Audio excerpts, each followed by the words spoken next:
Moradia seria um lugar digno para morar, onde a gente não tenha que perder as nossas famílias, né? Porque o que a gente fala de moradia é totalmente ao contrário do que a gente vivemos aqui nas nossas comunidades, né? Seria um lugar tranquilo para a gente morar e prosperar com a família, né? Não perder as nossas famílias.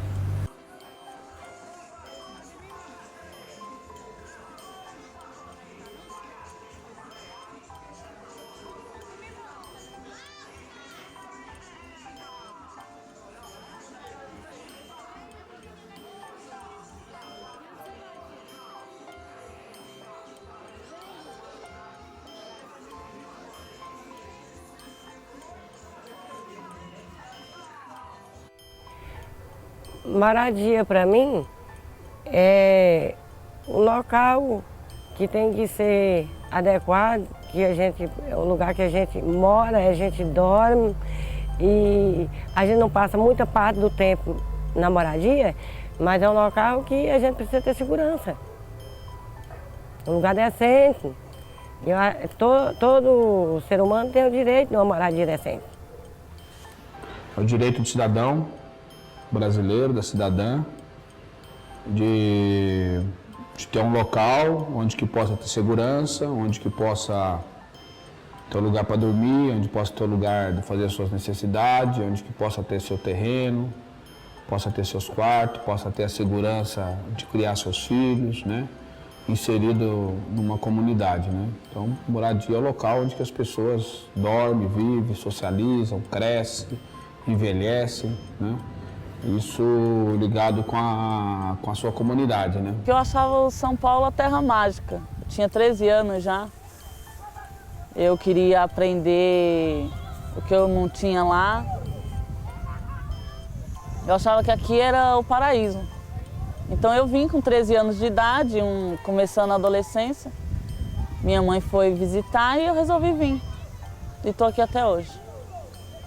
A moradia para mim simboliza conforto, moradia simboliza segurança, paz, alegria. Acho que moradia é o espaço principal de convivência no seu núcleo familiar. Moradia tem que ser um espaço de confraternização, um espaço que você se sinta protegido. Moradia, acima de tudo, é um direito. A gente não tem uma história da primeira moradia no mundo. Isso não existe.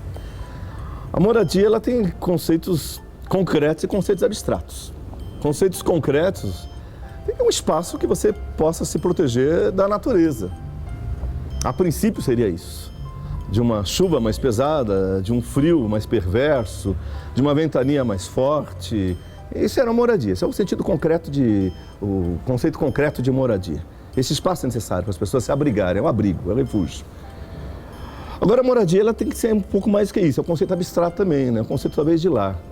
A moradia, e uma coisa está ligada à outra. Se você não tiver uma, você não tem a outra. Né? Não adianta falar, olha, alguém debaixo da ponte é feliz. Alguém debaixo da ponte, se estiver dando risada, interna que é louca. O interna que é louco. Ninguém é feliz debaixo da ponte. Porque ninguém é feliz passando frio, vendo seu filho passar frio. Ninguém é feliz sabendo que uma ventania pode levar o pouco que tem debaixo da ponte. Então ninguém é feliz. Então felicidade, com o conceito abstrato, é ligado ao conceito concreto.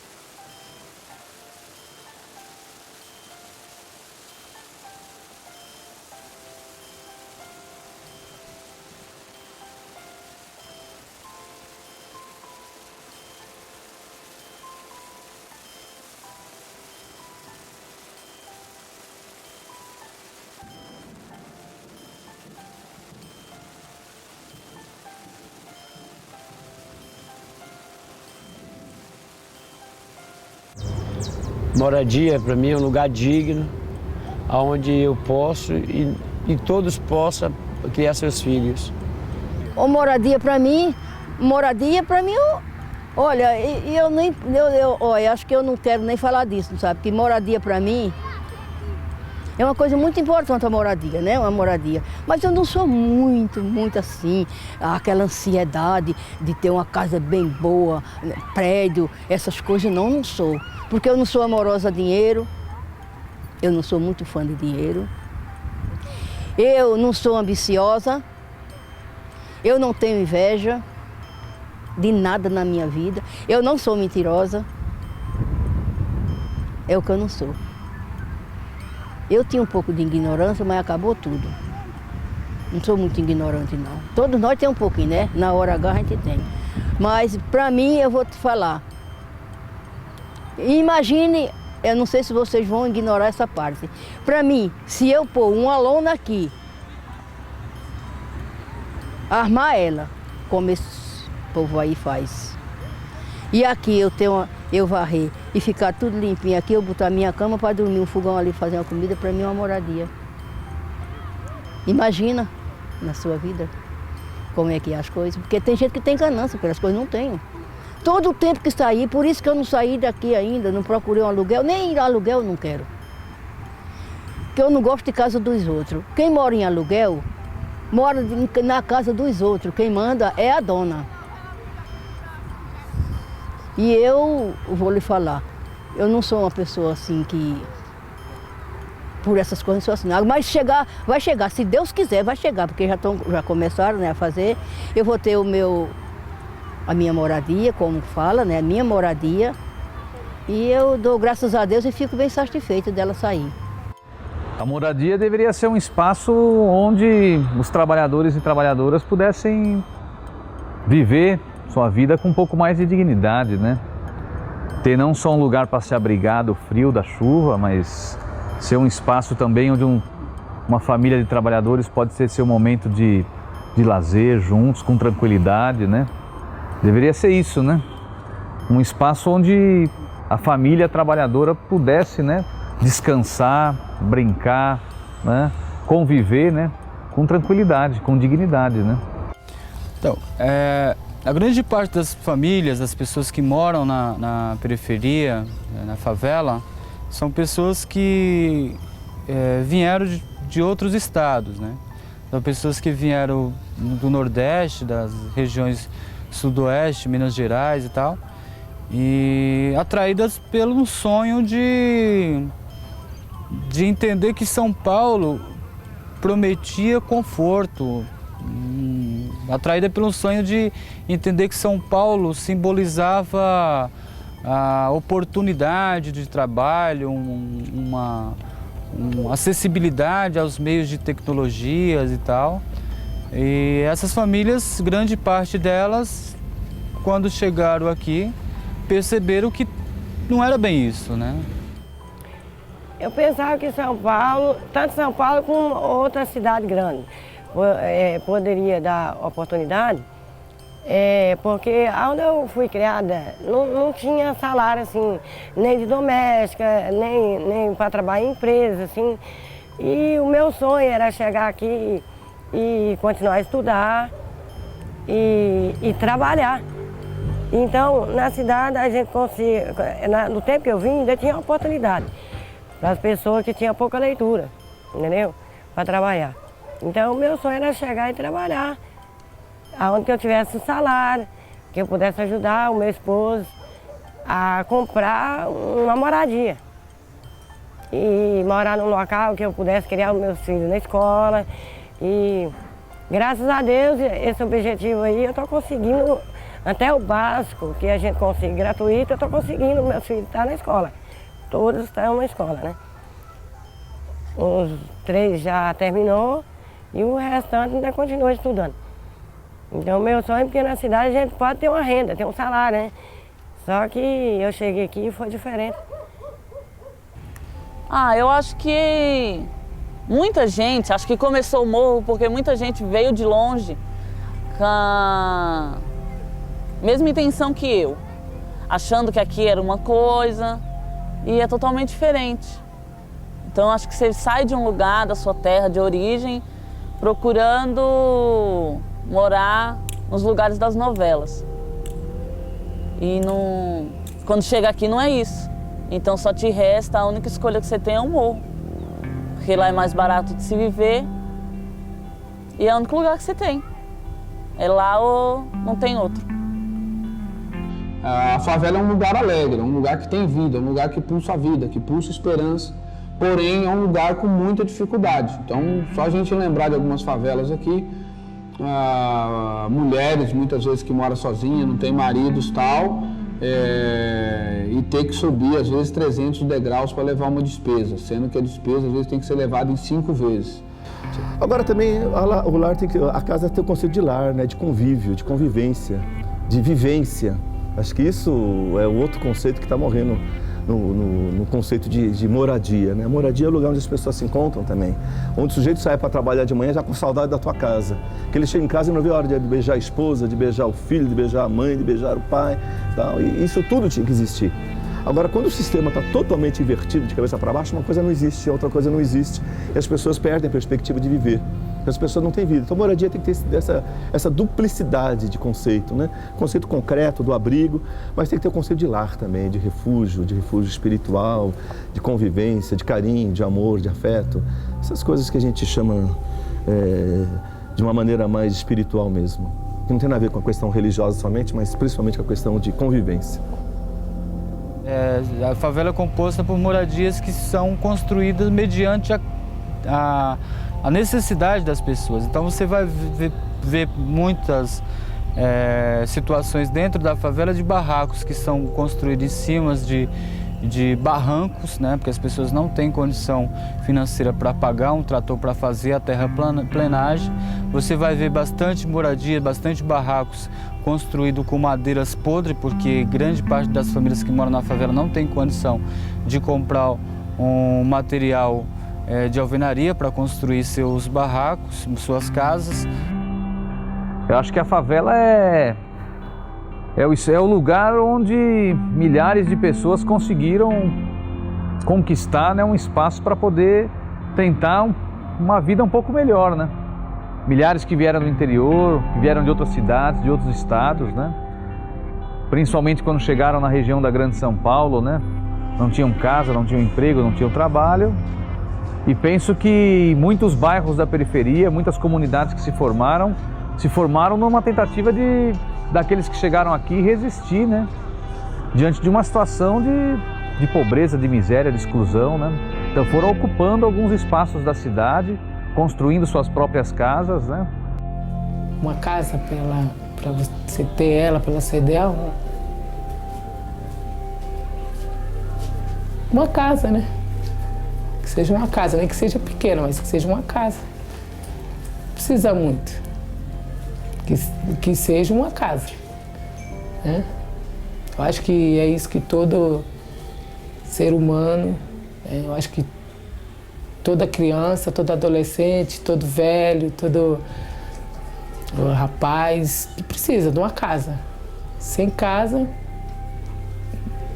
A casa tinha que ser num local que não tem deslizamento, que não tem perigo de você dormir e não saber se acorda vivo, né? Que tem condição de ter uma boa higiene, porque para criar os filhos a gente precisa ter um local decente, que tenha a higiene, para as crianças ter saúde e tudo. Então, assim, a moradia, ela necessita primeiro de espaço, precisa desse refúgio que as pessoas precisam. A princípio era só da natureza, hoje é refúgio contra o próprio homem.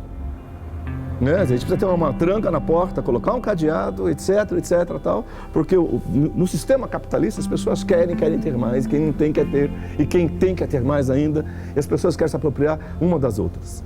Então não deveria ser assim. Isso é porque o sistema nos levou também a nos proteger do próprio homem, que não deveria ser.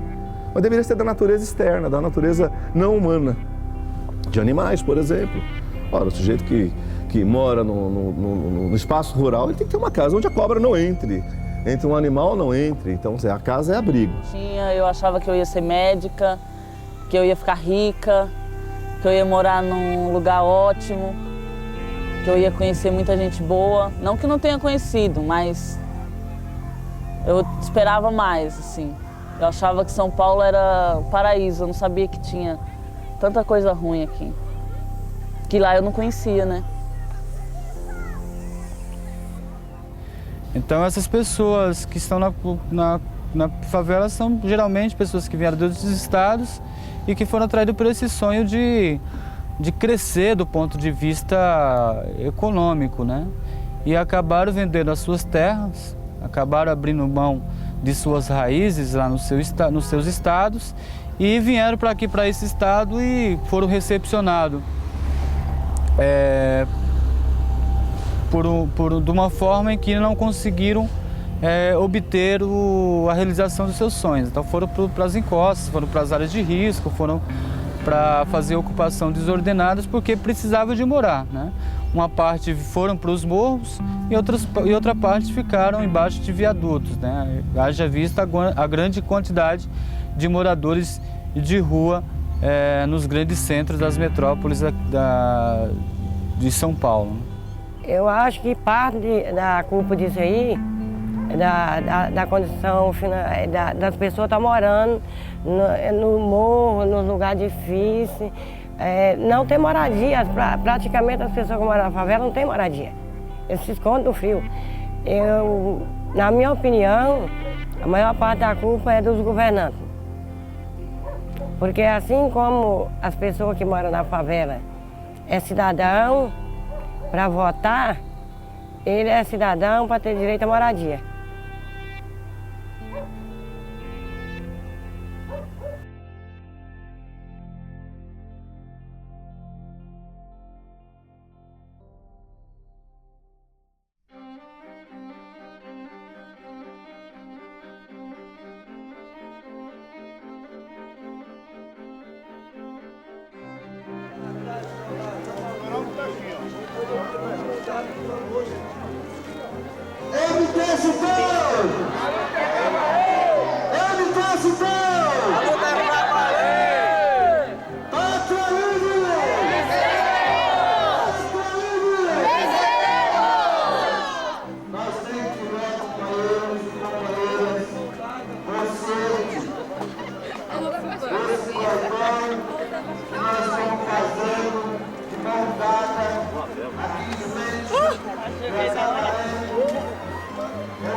Boa noite, boa noite, boa noite, boa noite.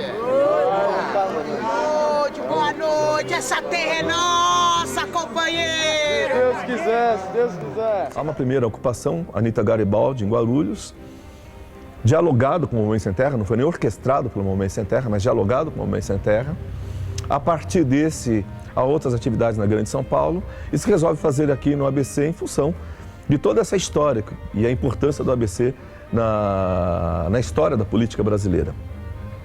Então se pensou em vários lugares e um dos lugares que foi descoberto foi esse terreno aí o dito terreno da Volkswagen. Na verdade nunca pertenceu à Volkswagen. E havia um histórico de denúncia sobre esse terreno, de como esse terreno foi cedido para a Volkswagen, que passa da Chrysler para a Volkswagen, que o terreno era para cumprir uma função social, inclusive era para estabelecer uma indústria ali, para dar emprego, etc. Tal. Isso não ocorreu. O terreno ficou sem qualquer utilização, inativo durante um bom tempo. Em função de tudo isso, o movimento se organiza, o Movimento Sem Teto se organiza, junto com alguns apoiadores. Naquele momento eu estava presente e nós decidimos, o movimento decide ocupar esse terreno aqui da Volkswagen, que a ocupação foi chamada Ocupação Santos Dias, em homenagem, inclusive, ao grande lutador Santos Dias, operário morto durante a ditadura e um grande líder sindical. A Ocupação Santos Dias, eu não lembro bem, eu não recordo bem das datas, mas teve, eu acho que, um ano de trabalho de base, né, nas comunidades que foi Vila São José, Cafezal, Limpão, Regina, foi nas periferias vizinhas ao terreno. A ocupação, se eu não estiver enganado, ela durou 22 dias, né? E foram mais de 1.500 famílias, se eu não estiver enganado, que estavam no terreno. A ocupação é a única forma que a classe trabalhadora tem para pressionar o poder público, né? Para que o poder público cumpra a Constituição brasileira, tanto no que diz respeito à reforma agrária quanto no que diz respeito à reforma urbana. Existem leis no Brasil, existe uma Constituição em 1988 e pelas leis que tem aqui, todo cidadão brasileiro deveria ter acesso à terra e à moradia. E o Estado, o governo, os governos municipal, estadual e federal, como não garantem isso para toda a população, o que resta à classe trabalhadora é se organizar e fazer uma ocupação, seja numa terra urbana, seja no meio rural. Então a ocupação é uma forma legítima de organização com o objetivo de pressionar o governo e a classe dominante a fazer concessões e a cumprir aquilo que as próprias constituições dizem. Então a ocupação, quando o sem terra faz ocupação, quando o sem teto faz ocupação, é a ocupação que vai ser fundamental para se cumprir a própria Constituição brasileira. A ocupação era muito, assim, muito cheia de gente, né? Barracas. E, como se diz, a ocupação foi também uma porta onde que você começa a aprender, né? O que é uma ocupação, entendeu? Você, dali, se você saber ocupar um pedaço de chão, você consegue, mas tem que saber com muita luta, né? Ocupar uma estratégia dos movimentos sociais que estão envolvidos com a luta por moradia, porque é uma forma de você pressionar, uma forma de você mostrar essa contradição da sociedade. Uma sociedade uma sociedade que chama você para vir, tira você da sua terra natal, fala que se você vir para outro local é melhor e, na verdade, joga você numa cidade que não está preparada para atender essa população. Então, ocupar é uma forma de você dar visibilidade, de você lutar pela moradia, de você mobilizar essa população para dizer: nós temos direito, vamos lutar por esse direito.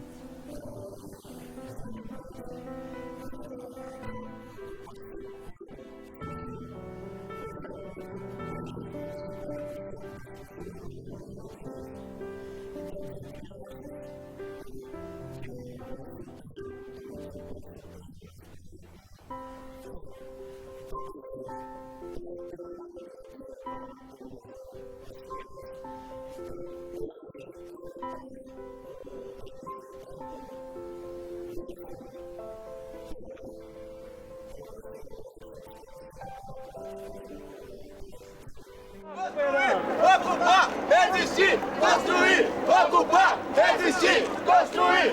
Ocupar, resistir. Eu acho que na noite eu não estava na noite da ocupação, mas cheguei na manhã seguinte da ocupação. Cheguei na manhã seguinte e vi todo mundo da minha comunidade lá. Foi legal. Foi um processo bom porque a gente, na verdade, muita gente chegou lá sem saber o que era a ocupação, na verdade.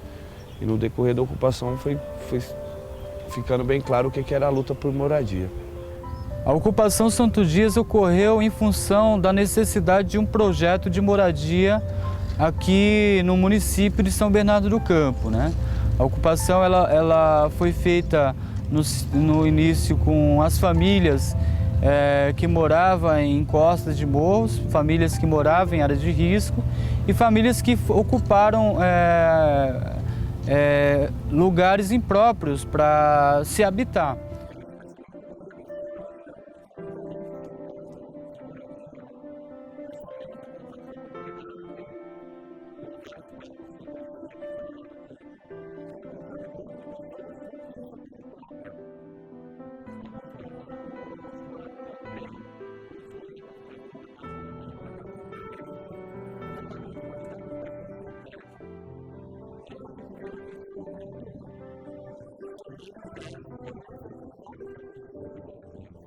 O mais interessante dessa ocupação é que ela vai revelar uma série de coisas de São Bernardo do Campo que estavam encobertas.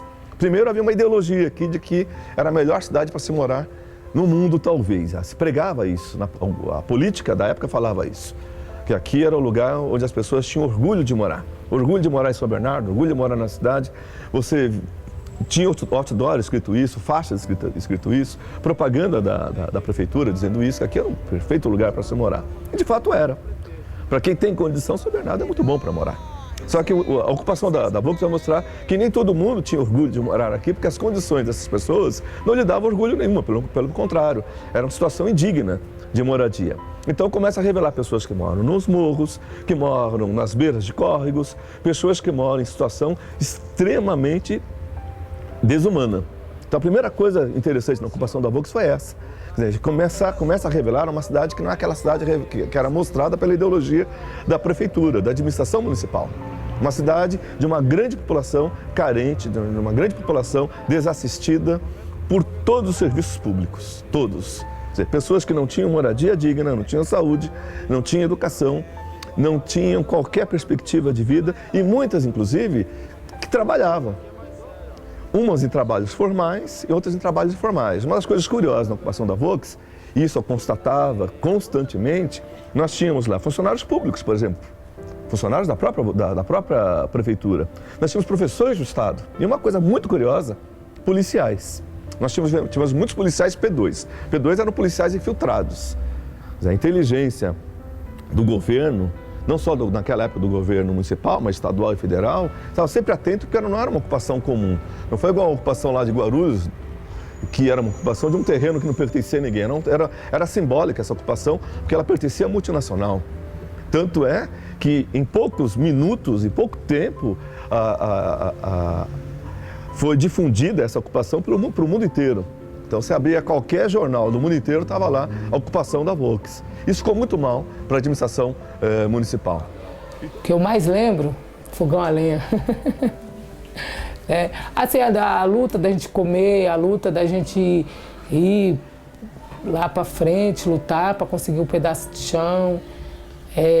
Ali no Sem Terra me marcou muito, entendeu? A convivência com o povo que chegava, as pessoas que não tinham moradia, pedindo ajuda para a gente que estava lá dentro, como que fazia, como que podia ficar lá dentro. Ali também foi uma escola muito grande, né? Para quem quis aprender, né? Só foi ruim porque a gente teve que sair, né? A vivência lá dentro do acampamento foi uma das melhores experiências que eu tive na minha vida, né? Pelo fato de você sentir a união e o companheirismo de todos, né, meu? Você via a gente chegar sem nada e de uma hora para outra o pessoal arrumar a madeira, a lona e montar o barraco da pessoa, entendeu? Tipo, era um espírito coletivo muito grande. Isso que despertou o desejo de muita gente em continuar a luta, em ver até onde ia o acampamento.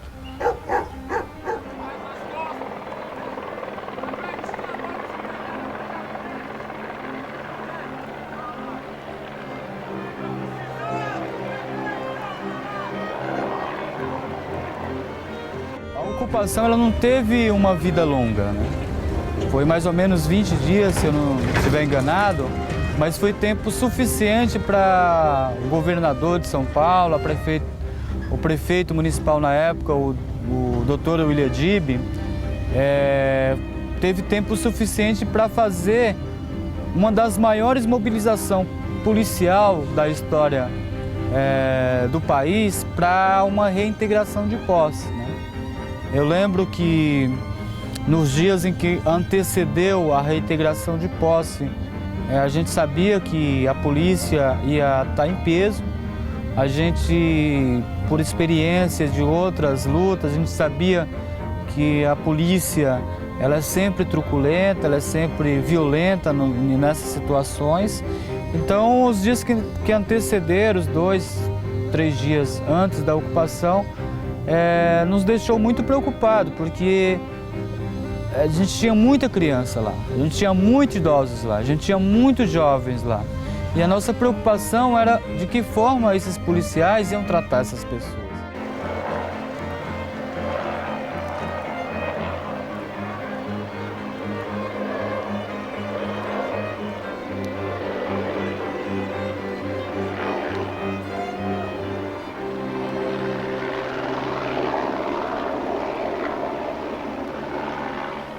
saída foi dolorosa. A saída foi muita polícia, muita gente correndo,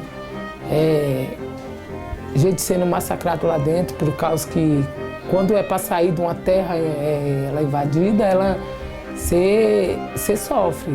Na saída foi muito doloroso, né?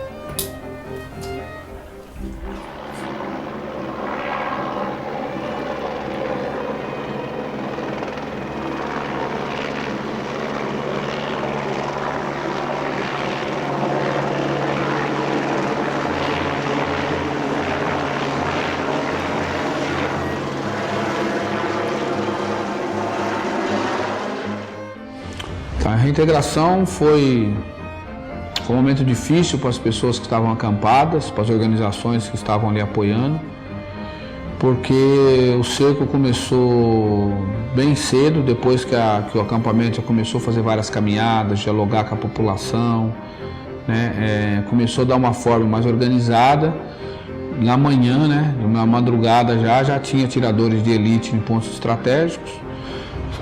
A parte de trás do acampamento todo cercado pela tropa de choque, em especial pela rota, todas as ruas pela rota, ninguém entrava, ninguém saía, né? Aliás, podia sair, mas depois não voltava. Para sair tinha que passar por uma revista e tal.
Na manhã que começou a chegar a polícia, começou a chegar o helicóptero, chegar todo o amparo da polícia,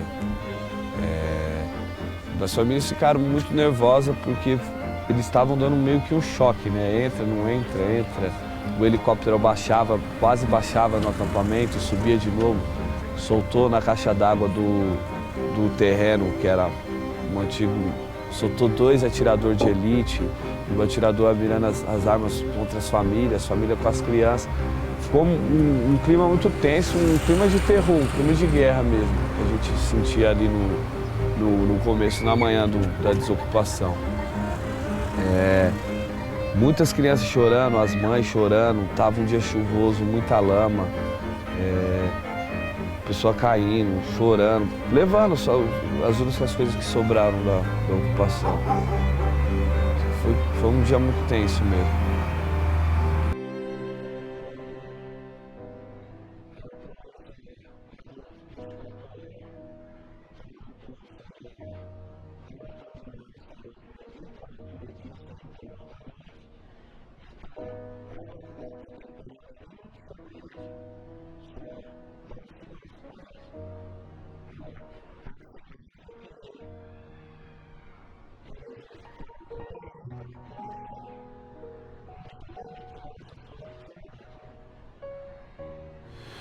E quando deu um certo horário, né, as pessoas perceberam que ia sair, aí alguns começaram a colocar fogo nos colchões, fogo no barraco.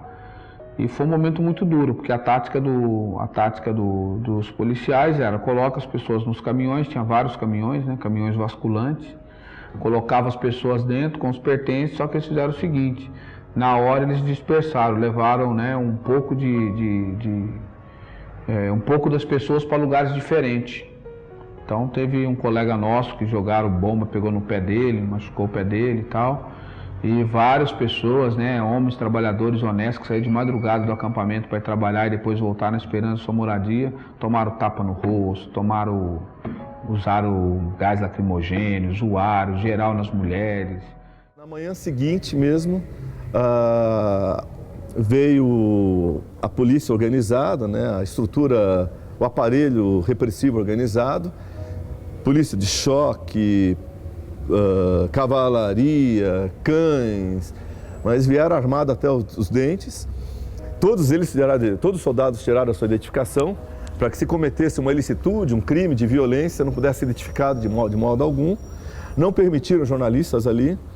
Eu mesmo fui impedido de chegar lá perto. Eles me chamaram, eu estava ali próximo, chegando, eles me chamaram, falaram, você não vai poder entrar, me identifiquei como pastor. Crimes vários acontecendo ali, violências várias acontecendo ali, inclusive contra crianças. Não permitiram que as mães pegassem as crianças, as mães que trabalhavam à noite, chegaram de manhã, foram impedidas de pegar os seus filhos que ficavam ali. E depois nós sabemos que colocaram pessoas no ônibus, e o ônibus tinha um destino, mudaram o destino e bateram nos trabalhadores que ocuparam o terreno ali. Os policiais mandavam pessoas descer do ônibus e bateram nessas pessoas com cacetetes, intimidaram aquelas pessoas. Foi uma verdadeira violência que até hoje não foi apurada. Mas quando a gente fala isso, é bom lembrar que essa é uma das várias e várias violências que não foram apuradas. É só pensar em Chico Mendes, é só pensar em várias... Estamos falando de pessoas com expressão internacional que até hoje não foi apurado corretamente o processo. Quem dirá de pessoas pobres jogadas aos morros aqui de São Bernardo do Campo. Então seria muita pretensão a gente querer uma apuração, sobretudo sabendo que a justiça, a polícia, a prefeitura, os governos estão na mão da elite. Então a gente não tem nenhuma ilusão em relação a isso, mas apenas um diagnóstico, né, que não foi apurado nada disso. E o terreno ficou aí, desocupado, agora tem aí o CD de uma rede de lojas, não dá quase nenhum emprego aquilo, e a população continua agora à mercê, e voltou até hoje, está à mercê da exploração das multinacionais, vivendo em subcondição, de condição extremamente indigna.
Durante todo o tempo, a mídia, a imprensa divulgou e noticiou o acampamento Santos Dias como um espaço de bandido, um espaço de pessoas vagabundas, um espaço de pessoas criminosas, um espaço de pessoas que não tinham o que fazer.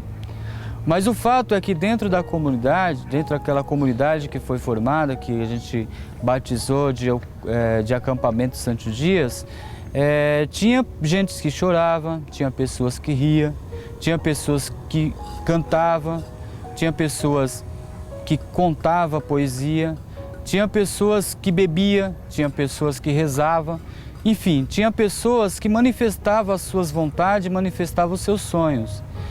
E tinha muita alegria. Tinha gente que ia para dormir, tinha gente que ficava o dia inteiro, tinha gente que lutava, tinha gente que sentava, enfim. Tinha várias manifestações que a gente encontra em qualquer outra comunidade.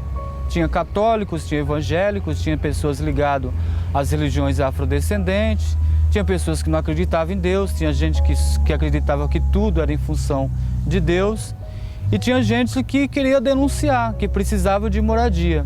Mas, infelizmente, os grandes meios de comunicação vinham ao ar e dizia que todo aquele povo que ali estava acampado eram pessoas que não tinham dignidade, pessoas que não tinham o que fazer.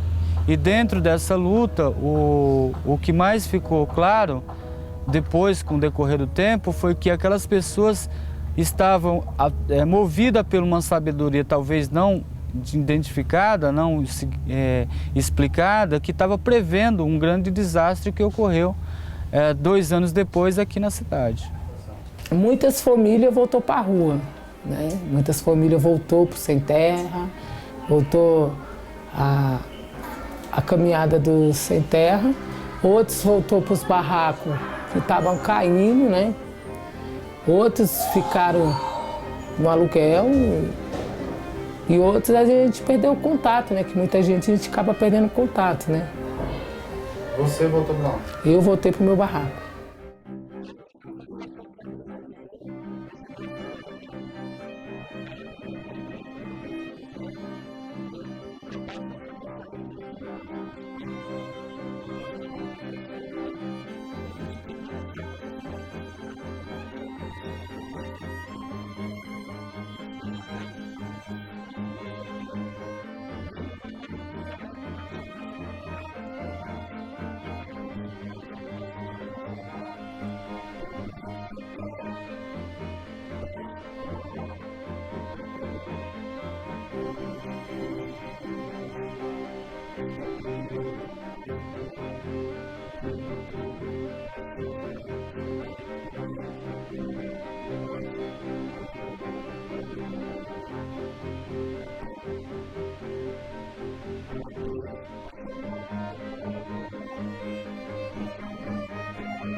Quando eu volto pro meu barraco, aí fiquei o quê? Uns 6 meses, aí a chuva, né? Veio e os barracos começaram a cair. E foi ali que começou tudo zero de novo, né?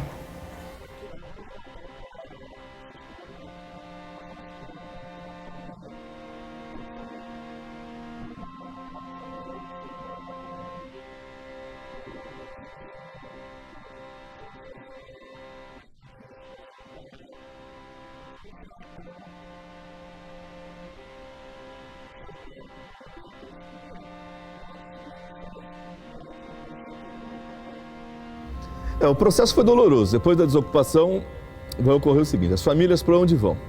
Algumas famílias que moravam em situação de risco voltaram à situação de risco, foram morar nos morros, nas beiras de córregos, foram morar em beira de estrada e tudo mais. A grande maioria voltou para lá. Uma pequena parcela nem tinha onde ir. Isso foi mais doloroso ainda. E viveram numa migração constante. Fez lembrar um pouco o povo de Israel no êxodo. Então foi um verdadeiro êxodo de sofrimento, né? 40 dias e 40 noites no deserto. Então ocupamos a matriz, ocupamos o Paço Municipal, houve repressão, houve ameaça. Em função dessas ameaças nós fomos para outros lugares. Um dos lugares citados aí foi na quadra da Gaviões da Fiel. Depois nós fomos no alojamento lá do Brás, que trabalha com morador de rua. gentilmente, porque não era uma outra organização, mas esses tanto não é meu time, eu sou santista, mas os trabalhadores e trabalhadoras corintianos lá, eles ofereceram seu espaço e solidariedade aos sofridos da desocupação. Depois o pessoal lá do Brás. E aos poucos foi ocorrendo um esvaziamento, porque o movimento era pequeno, a estrutura era pequena, a organização era pequena, não tinha tanta força assim, e ela ficou dividida entre denunciar o processo, entre remediar o problema, né? E não havia pessoas para fazer isso. As pessoas, esses companheiros e companheiras de esquerda que foram apoiadores, se desmobilizaram também, porque quando você tem um espaço, você tem organização. Nós perdemos o espaço de organização. Então as pessoas começaram também a voltar às suas lutas do cotidiano, ao seu sindicato, aos seus partidos, aos seus movimentos sociais e tudo mais. E aí vai se enfraquecendo a história da ocupação dos Santos Dias aqui.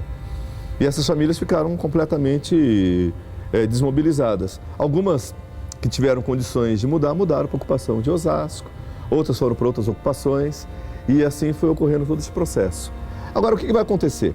Vai acontecer, o que é mais importante é que esse processo aqui para o ABC, para o Brasil inteiro, ficou como, olha, famílias que de fato tinham para onde ir, não precisavam ter ocupado o terreno da Volks. Eles tinham de morar e morar de maneira digna, eles estavam errados de ter ocupado o terreno da Volks. Isso foi meio que consolidando na consciência da população, até que vai ocorrer o deslizamento. E parte daquelas famílias que morreram ali estavam na ocupação da Volks. Isso que é interessante destacar. A noite da chuva era cedo, começou a chover fraco.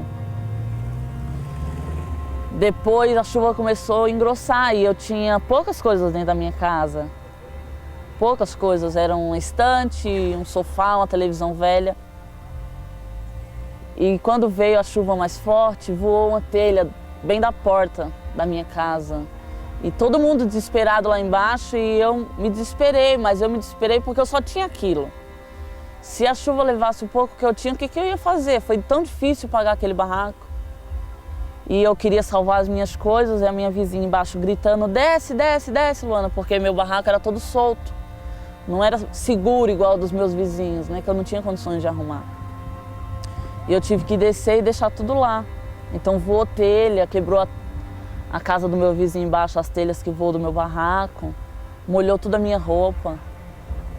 O pouco que eu tinha, um colchão, molhou. Foi horrível, a sensação de já não tenho nada, eu vou ficar pior. As chuvas foram muito grandes na periferia, onde a maioria esmagadora ainda moram em lugares de risco. Acabou desbarrancando e matando 10 crianças aqui na região, onde houve ocupação. Por conta disso, a gente acabamos se mobilizando novamente para tirar as pessoas de áreas de risco. Fomos até a prefeitura em manifestação, acabamos mobilizando as pessoas que não tinham para onde ir e eles cederam uma quadra ali no Ferrazópolis para a gente ficar alojado, enquanto eles iam saber o que fazer com as famílias que voltaram para a periferia. Olha, o que foi mais marcante foi, assim, para mim não foi marcante, foi triste ver as crianças sendo soterradas, pai de família sem moradia, você olhando para o seu filho e vendo onde você ia colocar ele para dormir, né? E o que foi mais marcante foi os pessoal juntar, para tirar os pessoal, para arrumar moradia para eles, né? O que mais me marcou foi a luta dos moradores se juntar e querer, né, de volta a sua moradia.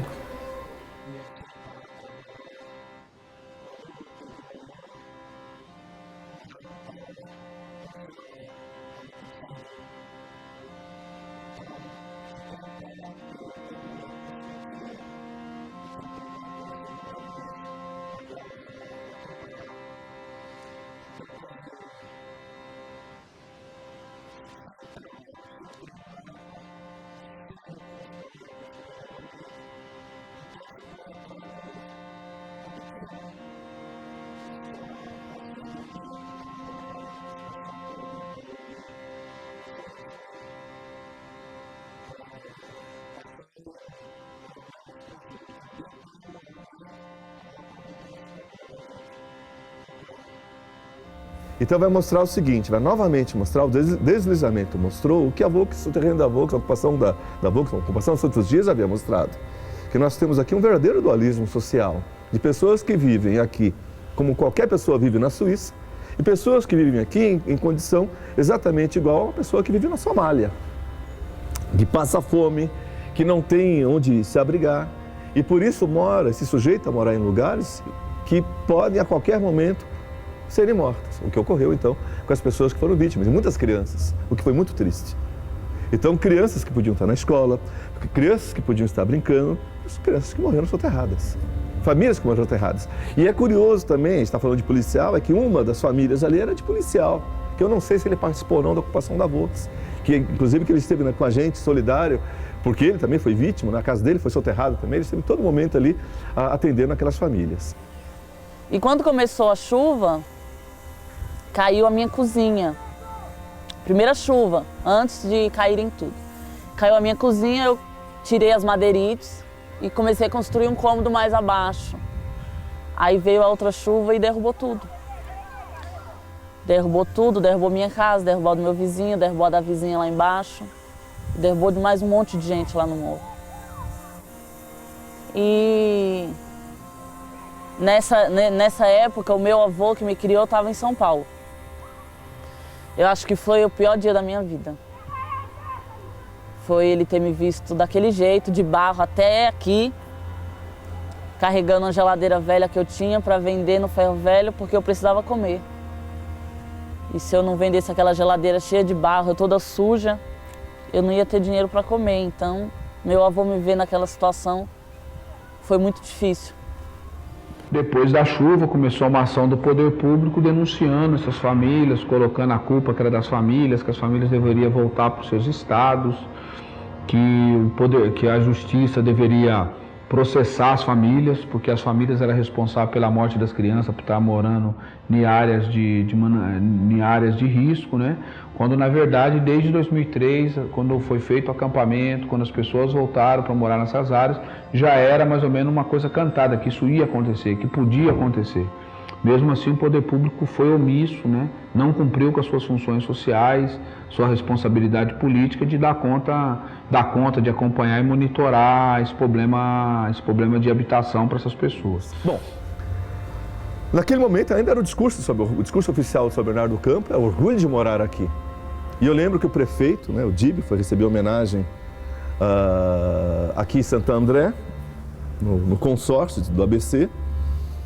E durante o deslizamento, o secretário da Habitação, ele mesmo foi à imprensa e disse o seguinte, que não foi culpa da administração, foi culpa de Deus.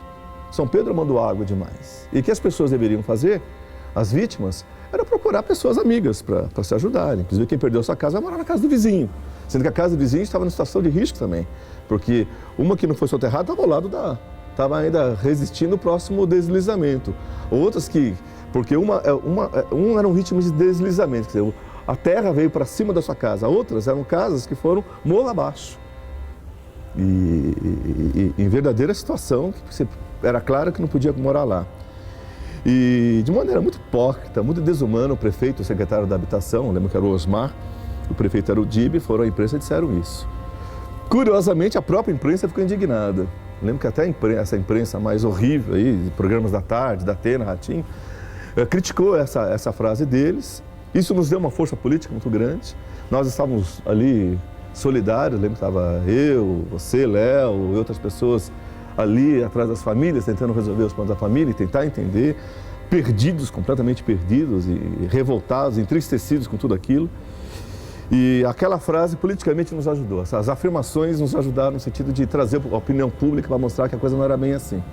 Nós fomos no dia da homenagem lá, pessoas se reuniram, isso é uma coisa muito curiosa, né? A organização não existia, mas de repente as pessoas foram solidárias, se reuniram, alugamos na hora, cada um rachou, alugamos ali 2 ônibus, eu lembro que uma Kombi, outras pessoas foram de ônibus antes, de ônibus comum, entramos e denunciamos o processo. Estava lá o Geraldo Alckmin, o governador, o prefeito para fazer homenagem, as autoridades políticas da região, do estado de São Paulo, parte da imprensa da região, e foi inesperado, porque nós chegamos denunciando aquilo.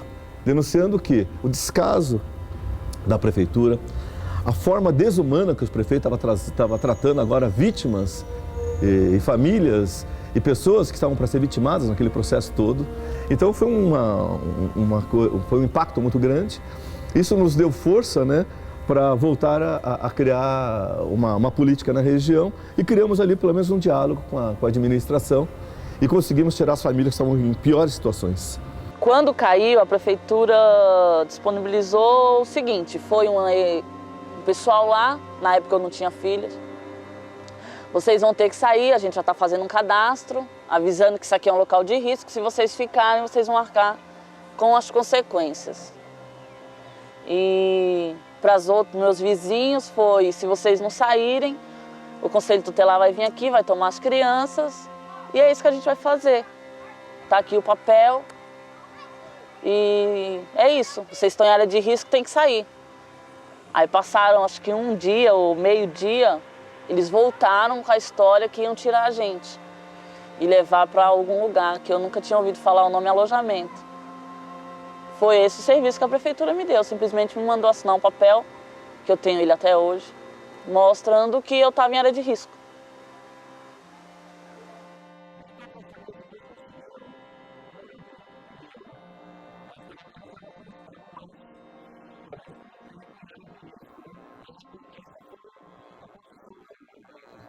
Olha, ali nunca foi moradia para ninguém. A prefeitura jogou nós ali e ali largou. Ali você tinha que sobreviver ali dentro. Para mim, ali dentro nunca foi bom. Você tinha que conviver com muitas coisas ruins lá dentro, também com muitas coisas boas. O alojamento foi o pior lugar que a prefeitura colocou os pessoal. Eu fui para o alojamento, eles chegaram, aí eu já sabia que não tinha mais jeito, que eu ia ter que ficar, né, ou naquele barraco ou ir para esse lugar que a prefeitura ia levar. E na hora eu não tinha nada, eu estava até feliz, sabe? Sabendo que ia ter um teto. E eu saí, o caminhão veio buscar e eu fui com a sacola de roupa, que era o que eu tinha. Passei na sedinha do bairro, peguei um colchão e uma cesta básica. E foi isso que eu fui para o alojamento, foi com isso. Um colchão, um saco de roupa e uma cesta básica. Foi assim que a prefeitura me levou.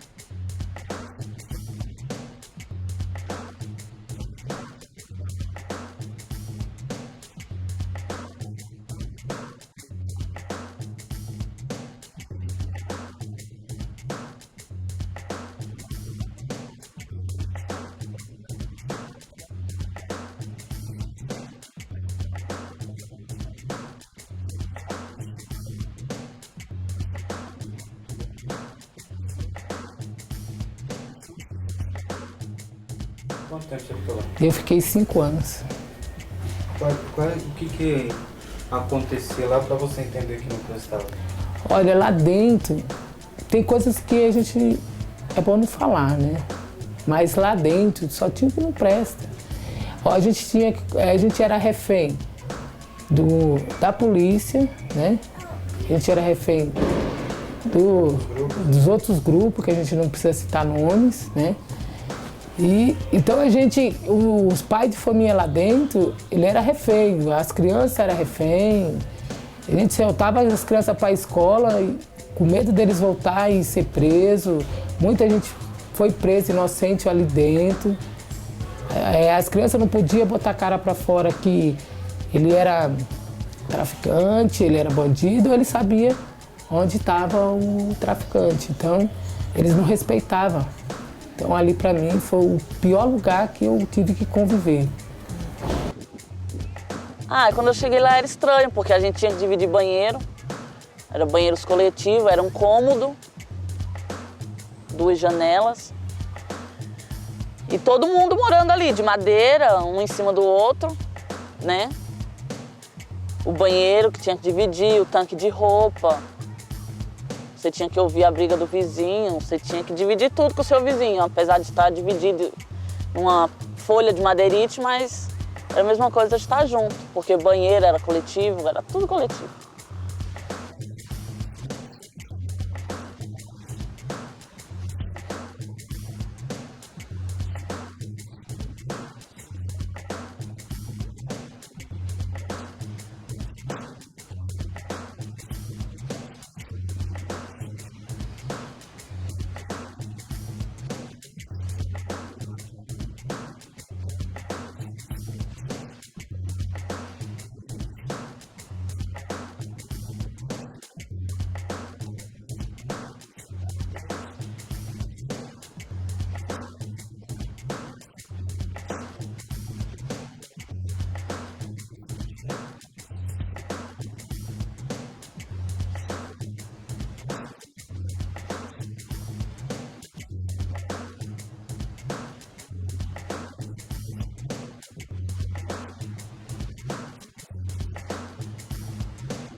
Ó, a higiene lá era zero, porque banheiro era para todo mundo usar junto, né? Tinha o banheiro dos homens e das mulheres, né? Então, se tivesse 20 famílias para usar aquele banheiro, era aquelas 20 famílias, você entendeu? Então, péssimo a higiene de lá. E aí, com o tempo, foi juntando muito lixo, foi juntando muito rato, barata, criança ficando pegando sarna, pessoas pegando infecção no intestino. E nada disso eles viam, né? Eles estavam secos para ver. Via e fazia de conta que não via, né? Criança que saiu de lá, pegou, foi mordido com ratazana, entendeu? E nada, poder público, a prefeitura, eles não viam isso. Eles entravam e quando eles iam fazer alguma coisa lá dentro, eles entravam, não, mas vocês vão sair daqui 6 meses vocês saem, seus problemas vão acabar. E esses 6 meses passavam e eles sumiam. Eles nunca viam o sofrimento dos outros lá dentro, né? Que a gente era oprimidos, que a gente era massacrados não só pela prefeitura, mas pelos outros órgãos, assim, que são juntos, que era polícia, a gente acordava de madrugada, eu mesmo grávida, tive a minha casa revistada pela polícia, viraram meus colchões, abriram as roupas da minha neném, estavam em cima da cama, viraram tudo. Acho que era a pior coisa que tinha lá, era a polícia todo dia batendo na sua porta, te chamando de uma coisa que você não era, te xingando de vagabundo, que você morava ali, você era vagabundo e pronto. Era isso que a gente tinha que ouvir nesses 4 anos. Para nós ter saído de lá, juntou um pessoal, fomos na prefeitura municipal aqui em São Bernardo do Campo, né? Juntamos um grupo de pais, crianças, né? Chegando na prefeitura, nós foi parado, né? Eles não quis receber nós. A gente foi, né, recriminado, chegando lá, não, ninguém entra, né? Não tem ninguém para atender vocês. Aí nós voltamos. Quando nós voltamos, a polícia já estava esperando nós, né? Que foi o primeiro que aconteceu ali na Anchieta. E aí soltou bomba, machucou criança, né? Teve gente que recebeu spray de pimenta no rosto, aí nós voltamos para o alojamento.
A gente fechava Anchieta, não adiantava.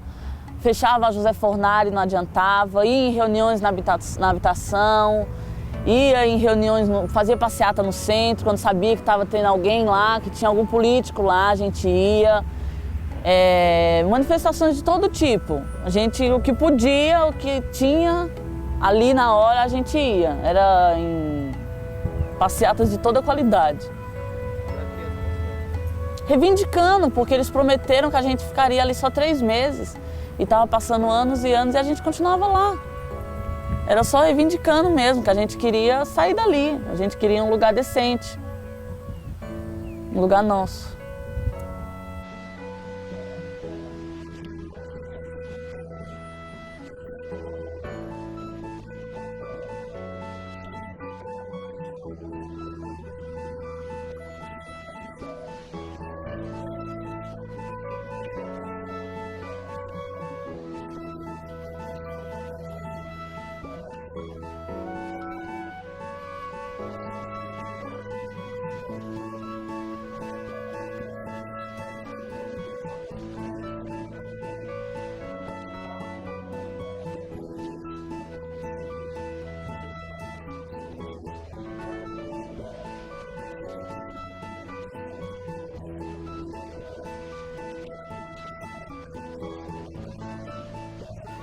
Aí eles pegou, atendeu a gente, né?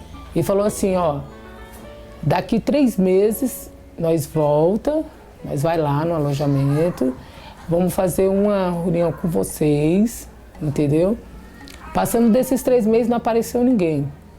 Aí nós se juntamos lá no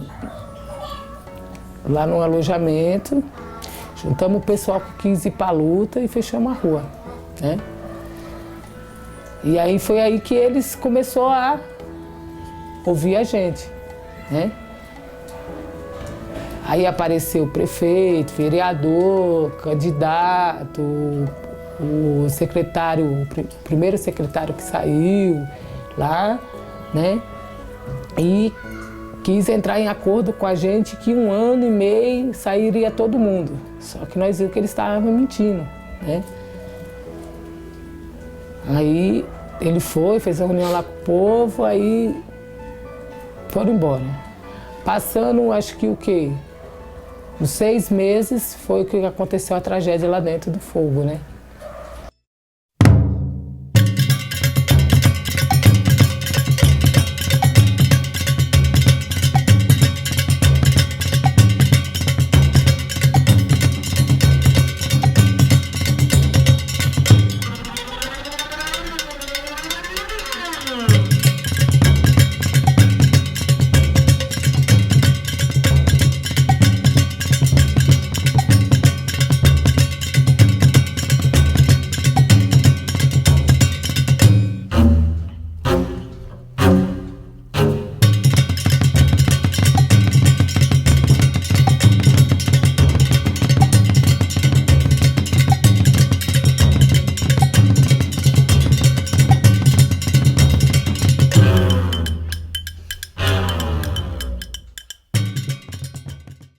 Mais marcante para mim foi eu praticamente de resguardo, tendo que subir num caminhão de som para gritar e dizer que eu não aguentava mais, que eu queria uma casa, que eles estavam brincando com a minha cara.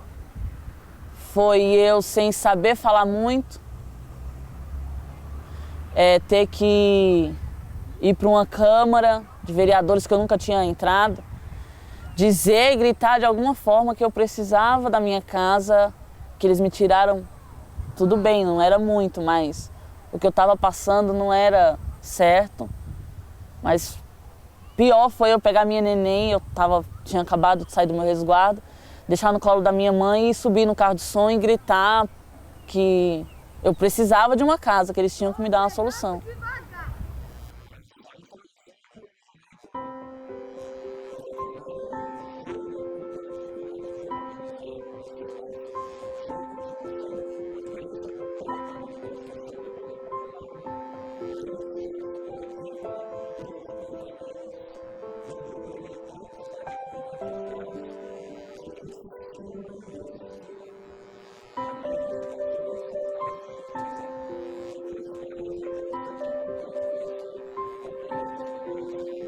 Quando eu fiquei sabendo que eu ia vir para os prédios, eu nem acreditei, porque eu falei, é mentira. Que da outra vez eu recebi o papel também que eu ia e depois falou, não, você vai esperar mais 2 anos. Aí para mim foi uma surpresa, porque quando a assistente social chegou na minha porta, não, você vai mudar amanhã mesmo, e pode arrumar essas coisas, eu não sabia o que eu fazia. Eu falei, não, você está mentindo. Ela, Edna, eu não estou mentindo. Você vai, sim, lá para o José Fornari, né? Você tem que assinar esse papel, eu não sabia se eu assinava ou se eu chorava, né? Porque eu falei assim, nossa, e no mesmo tempo a tristeza de deixar os amigos para trás, né? Porque você fica contente por vir, mas também fica triste de deixar seus amigos para trás, né? E principalmente filho, você deixando para trás. Aí eu, no tempo assim, eu tava mó alegre que eu tava saindo, mas também tava triste por deixar os pessoal para trás. Aí eu falei, mas eu tenho que seguir em frente, né? Mas eu não acreditei, não. Eu só acreditei quando eu cheguei, né? Quando eu entrei na perua, que a perua entrou no portão. Aí eu falei, não acredito, é verdade. Eu tô vindo para minha casa, né? A saída foi ótimo. O dia que a gente sabia das negociações, a gente viu várias mudanças saindo e a nossa ficou para trás. E o dia que eu fiquei sabendo mesmo da notícia que eu ia sair, uma grande colega minha bateu na porta da minha casa e disse para mim que eu não passaria aquele Natal lá. Foi muito bom ouvir aquilo. Então começou todo um processo, a gente vinha em reuniões, a gente tinha que, né, mexer com papéis, vinha em reuniões até aqui nessa escola. Foi quando anunciaram que a gente ia mudar para cá, então passou-se 1 mês, depois de 1 mês a gente mudou.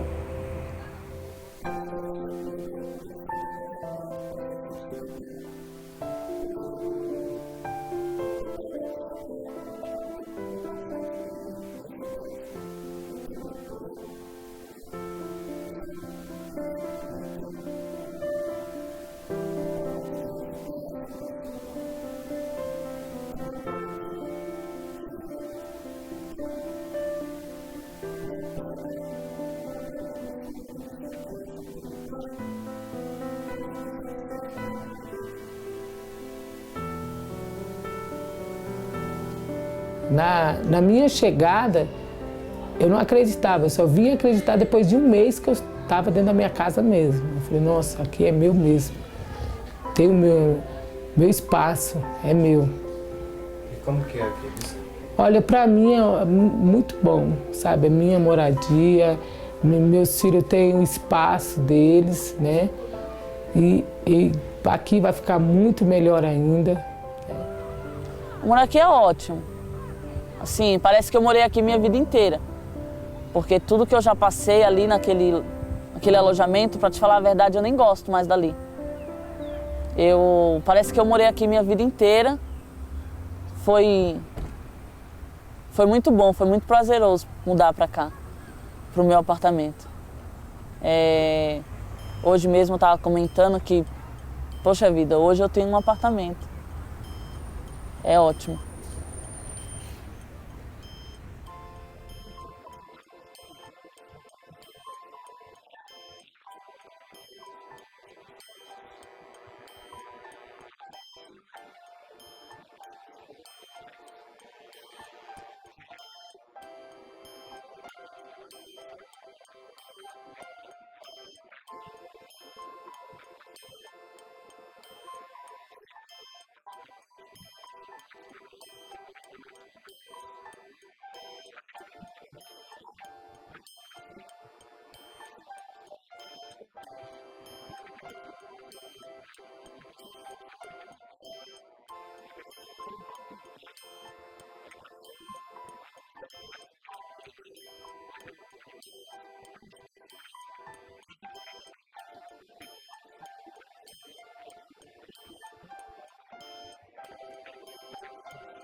Olha, acho que refletindo sobre todo esse processo de luta, sobre todo esse caminho percorrido por essas famílias, pelas lideranças dos movimentos sociais, por várias pessoas que de alguma forma passaram por esse processo, eu acho que avaliando tudo isso é possível dizer que nós tivemos alguns avanços, né?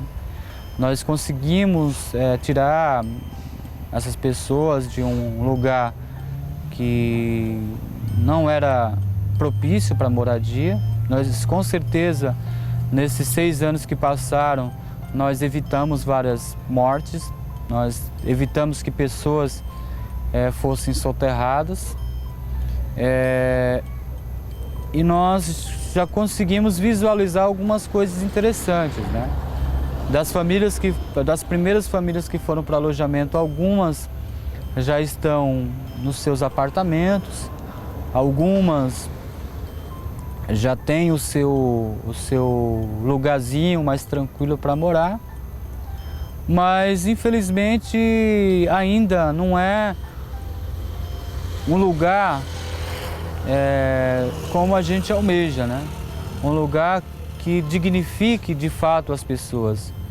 É um lugar que você não tem um processo de acompanhamento das famílias, porque você tira as famílias de um espaço em que as famílias não precisam pagar água, não precisam pagar condomínio, não precisam pagar eletricidade e coloca as pessoas dentro de um apartamento que as pessoas passam a ter um custo de mais ou menos 180, 200 reais por mês. Então isso é pouco para mim que ganho 2.000 reais, para um prefeito que ganha 12 mil, para um secretário que ganha 8, para um vereador que ganha 9, 10 mil, isso é muito pouco, 200 reais. Mas para uma família que ganha um salário mínimo, para uma família que ganha, muitas das vezes, 15 reais por dia para trabalhar o dia inteiro construindo moradia para a burguesia, 200 reais é muito, né? Então, quando a gente fala sobre moradia, ser acessível, ser gratuito, a gente não está pedindo favor. A gente está falando de um direito. A gente está falando de uma política que tem que ser garantida, porque historicamente essas famílias trabalhadoras que moram na periferia são exatamente as famílias que têm como origem os escravos que trabalharam de graça para construir essa nação. Até hoje nós não sabemos de indenização das famílias, não houve indenização nenhuma. O poder público não foi nunca acionado para responder por este crime, de fato foi um crime, o crime de omissão às famílias. As frases do prefeito ficaram aos ventos, foram esquecidas, senão as pessoas que estão na militância, que estão engajados, elas têm sim sua memória, mas infelizmente a memória é curta. Daí a importância de registrá-la, né? Acho que a tarefa de registrar isso, transformar isso em vídeo, em documentário, impresso, é importante para não se permitir que a história se repita, para que ela não seja cíclica. Mas nós vivemos, infelizmente, nessa situação.